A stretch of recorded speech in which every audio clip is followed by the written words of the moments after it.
Pakistan cricket board ने साल 2025-26 के लिए सेंट्रल कॉन्ट्रैक्ट के 4 मुख्तलिफ कैटेगरीज़ के लिए 30 खिलाड़ियों के नामों का ऐलान किया है।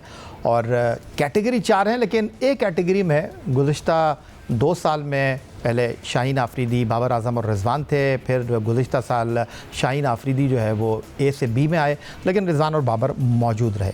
लेकिन इस साल जो कि एक माहिदा हुआ पाकिस्तान क्रिकेट बोर्ड और खिलाड़ियों के दरमियान के इंटरनेशनल क्रिकेट काउंसिल से जो रेवेन्यू आता है उसका कुछ हिस्सा खिलाड़ियों के सेंट्रल कॉन्ट्रैक्ट में ऐड करके उनको दिया जाएगा। ये उसका तीसरा और आखिरी साल है। 2023 वर्ल्ड कप जो कि भारत में मुनक़्क़िद हुआ था, वहाँ जाने से पहले खिलाड़ी और क्रिकेट बोर्ड के दरमियान एक डेडलॉक पैदा हुआ था और उसके बाद ये तय हुआ था। लेकिन अब हुआ ये है कि पाकिस्तान क्रिकेट बोर्ड ने जो 30 खिलाड़ियों के नामों का ऐलान किया है उसमें एक कैटेगरी है, लेकिन एक कैटेगरी में कोई खिलाड़ी नहीं है। और उसकी बुनियादी वजह यह है कि परफॉर्मेंस आपकी है नहीं ऐसी, तो फिर आप कैसे रख सकते हैं। और राशिद लतीफ़ साहब ब्रेक से पहले बात कर रहे थे कि ये बड़ा सवाल है कि ये पाकिस्तान की क्रिकेट कहाँ जा रही है कि एक कैटेगरी में कोई खिलाड़ी है ही नहीं। राशिद लतीफ़ साहब, एक बार फिर आपकी तरफ आ जाता हूँ। ब्रेक से पहले आप बात कर रहे थे कि इंग्लैंड, ऑस्ट्रेलिया, न्यूजीलैंड, यहाँ पर प्लेयर एसोसिएशन है और वो क्रिकेट बोर्ड्स के साथ बात करती हैं, खिलाड़ियों के मामलात को तय करती हैं। लेकिन वहाँ पर जो मामलात होते हैं, मैं गहराई में नहीं जाना चाह रहा, लेकिन जो कुछ 2023 वर्ल्ड कप से पहले हुआ, अगर मैं ये कहूँ ये उसका शाखसाना है, परफॉर्मेंस के बुनियाद पर आपको अकोमोडेट किया गया, परफॉर्मेंस नहीं रही तो फिर आप बनते नहीं हैं एक कैटेगरी में, तो फिर इतना शोर क्यों हो रहा है? नहीं, शोर प्लेयर नहीं उठाएगा, प्लेयर मैं और आप, शोर मैं और आप करेंगे। वजह ये है कि प्लेयर्स को उनका हक मिलना चाहिए, ठीक है। और परफॉर्मेंस अगर ख़राब है तो आईसीसी से अपना रिकॉर्ड कम नहीं किया ना इन्होंने। वो देखें, इसमें थोड़ी डिटेल में जाना पड़ेगा। अफगानिस्तान ले रहा है 16.5 मिलियन ले रहा है। ये 21 से 25 या 23 का साइकिल था या 25 का, ठीक है। पाकिस्तान 38 मिलियन ले रहा है।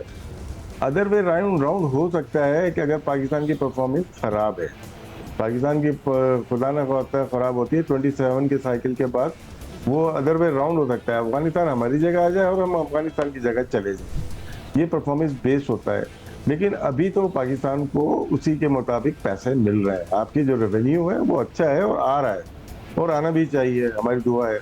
तो प्लेयर्स को जब आपको इस तरह से आप करेंगे, ये 2 प्लेयर की बात नहीं है, ये पूरे पाकिस्तान के सेटअप की बात है। सेटअप की बात ये है कि आपके पास प्लेयर नहीं आ रहा, आप इन्वेस्टमेंट कितनी हैवी कर चुके हैं। हमारे पास चैंपियंस कप हो गया, उसमें 5 मेंटोर्स ले लिए, आपने पैसा कितना इन्वेस्टमेंट कर दिया और आज आप साबित कर रहे हो 1 साल के बाद, 1.5 साल के बाद कि we are failed management, failed selection committee, failed player.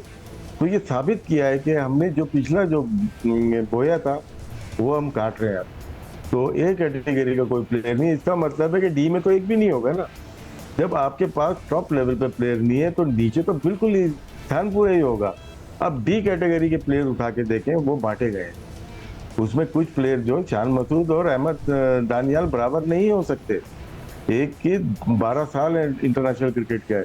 Rashid लतीफ़ साहब, ये बिल्कुल आपने बजा फरमाया और बिल्कुल शान मसूद और अहमद दानियाल में फ़र्क है। और वो एक टेस्ट टीम का कैप्टन है और एक अभी वाइट बॉल क्रिकेट के फॉर्मेट में 9 वारिद है। मैं आपकी बात से 100% इत्तेफाक करता हूँ, लेकिन मुझे ये भी ज़रा बता दीजिए आप कि ये परफॉर्मेंस बेस है ना सेंट्रल कॉन्ट्रैक्ट का। आप परफॉर्म करेंगे तो एक कैटेगरी में है। क्यों बाबर आजम और रिजवान एक कैटेगरी में थे?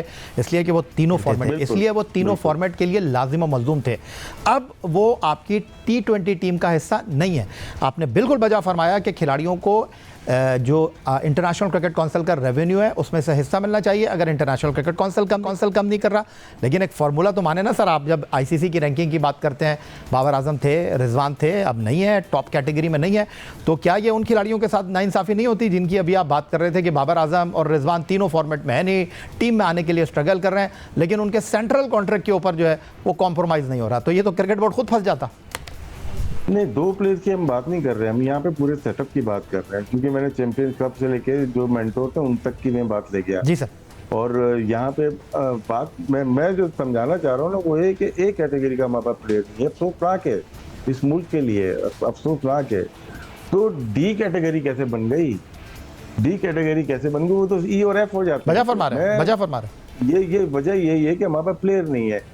अब बात है बी कैटेगरी में आपने नहीं, मैं आपको जाने नहीं दूंगा। राशिद लतीफ़ साहब, मुझे ये बताइए, चलें ठीक हो गया, आप बिल्कुल बजा फरमा रहे हैं, ये हमारी क्रिकेट की तनज़ुली है। मैं अपनी बात खत्म करके आगे बढ़ूंगा। जी। देखिए मुझे आप साबित कर दें कि फ़खर जमान को बी कैप में कैसे लाके खड़ा किया। आप मुझे समझा दें कि हसन अली बी में कैसे आ जाता है। आप मुझे एक समझा दें कि शादाब खान बी में कैसे आ जाता है। आप मुझे समझा दें कि सऊद शकील सी में कैसे आ जाता है। आप मुझे समझा दें शान मसूद डी में कैसे आ जाता है। 5 की मैंने बात की है, मैं तो बाकी पे आ ही नहीं रहा ना। ये सरासर नाइंसाफी है, ये देखना चाहिए, चेयरमैन साहब को देखना चाहिए। यही तो होता है लास्ट 4-5 ईयर से, यही तो होता है जिसकी वजह से क्रिकेट हमारी यहाँ तक पहुंची है। मेंटोर किधर है 5?